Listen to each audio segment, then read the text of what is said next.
Seorang pria berinisial M, 50 tahun meninggal dunia dihakimi massa di Garut, Jawa Barat. Akibat peristiwa tersebut, 14 warga ditetapkan menjadi tersangka. M menjadi korban aksi main hakim sendiri karena terpergok diduga hendak mencuri di rumah warga. Korban yang terpergok lantas dianiaya warga hingga tak sadarkan diri lalu tubuhnya dikubur di ladang jagung yang berada di kaki Gunung Cikuray.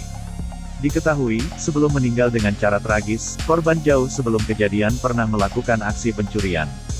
Namun, pencurian tersebut berujung damai setelah dimediasi warga. Warga menyadari Mem pernah melakukan aksi pencurian tersebut kemudian geram karena mendapatinya kembali melakukan aksi pencurian setelah kepergok sedang berada di gudang sayuran milik warga.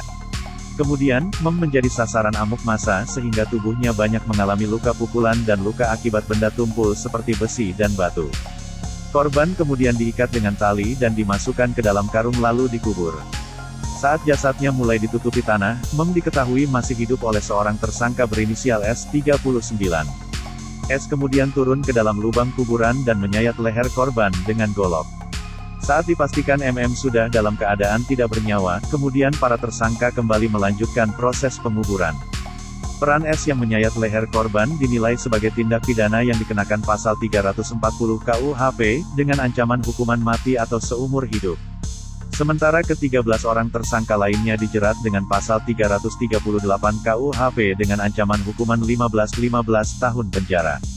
Pasal 170 ayat 1 dan ayat 2, ketiga KUHP ancaman hukuman 12 tahun penjara dan pasal 351 ayat 3, dengan ancaman hukuman 7 tahun penjara.